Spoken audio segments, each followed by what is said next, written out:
کیا آپ نے سوچا ہے کہ ہمیشہ یہ قرآن ہی کیوں جلتا ہے؟ دنیا کے اندر قرآن کو ہی کیوں جلایا جاتا ہے؟ آپ نے کبھی یہ سنا ہے دنیا کے اندر کہ یہ جو بائبل ہے اس کو جلایا گیا، یا پھر جو ہندوؤں کی کتابیں ہیں بھگوت گیتا کو جلایا گیا، یا پھر وید ہیں ان کو جلایا گیا، یا پھر زند اوستہ کو جلایا گیا، گرو گرنتھ صاحب کو جلایا گیا؟ ہمیشہ اس قرآن کو ہی کیوں جلایا جاتا ہے؟ اس کی ایک وجہ ہے۔ وہ وجہ یہ ہے کہ یہ جو قرآن پاک ہے یہ سابقہ امتوں کی اور سابقہ انبیاء کی، سابقہ کتب کی تصدیق کرنے والی کتاب ہے،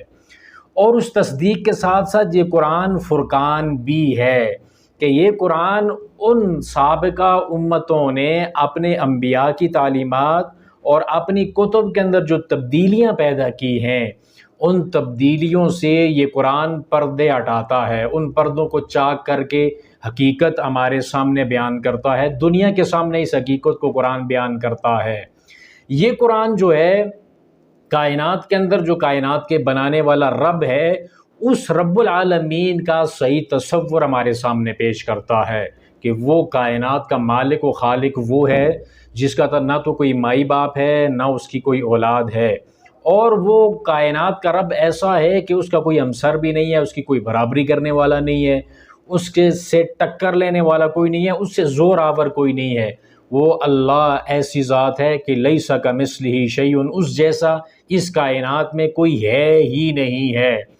تو یہ جو دیگر مذاہب کے لوگ ہیں انہوں نے اپنی کتب کے اندر نبیوں کی تعلیمات کے اندر جو تبدیلیاں پیدا کی ہیں اور وہ خود ساختہ عقیدے جو انہوں نے تراشے ہیں ان عقیدوں کی بنیاد کے اوپر انہوں نے اپنے اپنے مذاہب گڑھ کے بنا لیے ہیں۔ اب انہی کے اوپر وہ اپنی زندگی کو گزار رہے ہیں۔ جب قرآن ایک خالق ایک مالک کا تصور ان کے سامنے پیش کرے گا تو وہ کیسے مان لیں اس بات کو؟ وہ جو آباء و اجداد کے گڑے ہوئے عقیدے ہیں ان کو وہ کیسے چھوڑ دیں؟ اجعل الآلہۃ الہا واحدا ان ھذا لشیء عجاب۔ انہوں نے پیارے پیغمبر علیہ الصلوۃ والسلام کو بھی بولا تھا کہ کیسے مان لیں کہ اس کائنات کے سارے نظام کو چلانے والا وہ اکیلا اللہ ہی ہے، اللہ کے سوا اور کوئی اور نہیں ہے، ایک الہ کو کیسے مان لیں؟ بس یہ ایک دعوت ہے، سچی دعوت جو ہے وہ کائنات کے لوگوں سے ہضم نہیں ہوتی۔ جب قرآن کہے گا کہ عیسیٰ جو ہے وہ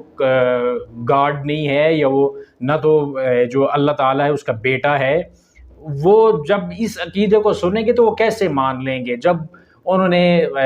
اس عقیدے کو خود سے گڑھا ہے اور اسی عقیدے کے اوپر پورے کا پورا مذہب کھڑا ہے ایک باطل عقیدے کے اوپر، تو وہ کیسے مان لیں گے کہ بھائی یہ جو قرآن پاک ہے اس کی تعلیمات لوگوں کے درمیان پھیلیں؟ اور پھر قرآن پاک ایک ایسی کتاب ہے جو کائنات کے اندر پھیلی ہوئی قدرت کی نشانیوں کا ذکر کرتا ہے، اور جو پھر باطل لوگوں نے باطل عقیدے گڑے ہوئے ہیں ان باطل عقائد کا جواب دیتا ہے، تسلی بخش جواب دیتا ہے،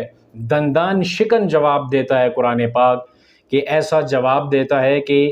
آگے سے فبہت الذی کفر، جو کافر ہوتا ہے نا وہ مبہوت ہو کر رہ جاتا ہے کہ اللہ رب العالمین نے یہ جو کائنات کے اندر قدرت کی پھیلی ہوئی نشانیوں کا ذکر کیا ہے اور پھر جو اس کائنات کے رب نے اس کے اندر حقائق بیان کیے ہیں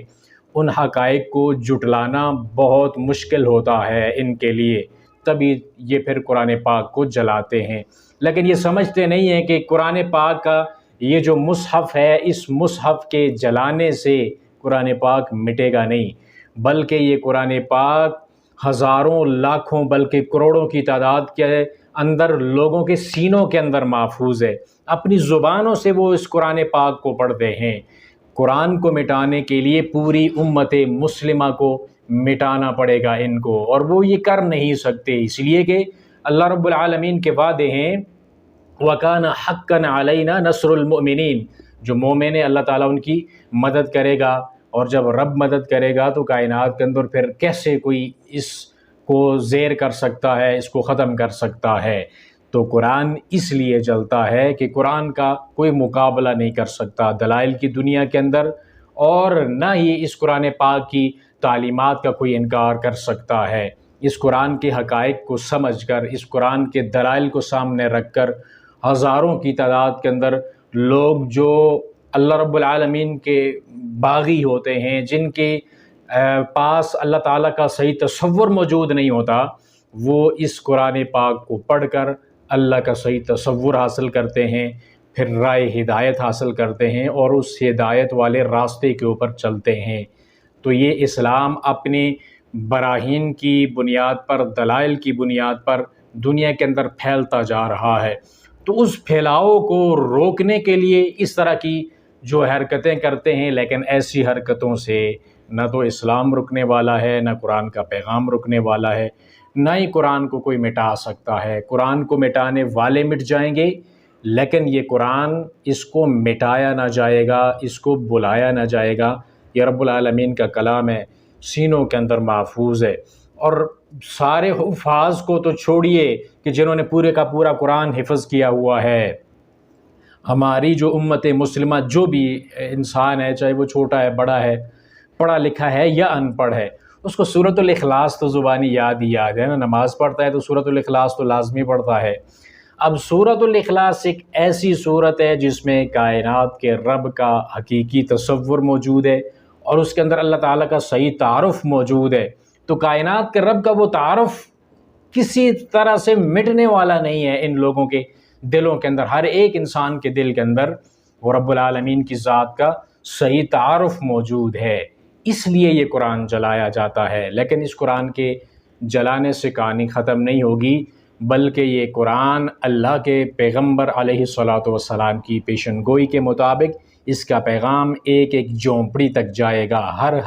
ہٹ تک اس قرآن پاک کا پیغام جائے گا، اور جا رہا ہے۔ دنیا کے اندر آج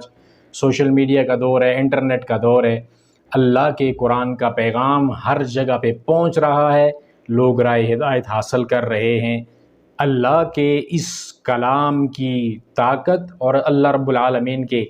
اس کلام کی جو روحانیت ہے، اس کو کوئی بھی روک نہیں سکتا۔ تو آج ضرورت اس بات کی ہے کہ ہم اس قرآن کو اپنے سینے سے لگا کر اس قرآن پاک کے پیغام کے اوپر عمل کرنے والے بن جائیں۔ اس قرآن کو پڑھیں، اس کو سمجھیں، اس کی معنی کے اوپر غور کریں، تفسیر کے اندر جائیں کہ کائنات کا رب آخر ہم سے کیا کہہ رہا ہے۔ سابقہ امتوں کی باتیں اس کے اندر موجود ہیں، کائنات بننے سے پہلے کیا تھا، کائنات بننے کے بعد کیا ہوا، کائنات کے بنانے والا کون ہے، اور پھر انسان کی جو تخلیق کے سارے مراحل ہیں قرآن پاک کے اندر بیان ہوئے۔ انسان تیری حقیقت کیا ہے، قرآن تجھے بتاتا ہے، تیرا مقصد کیا ہے، قرآن تجھے بتائے گا،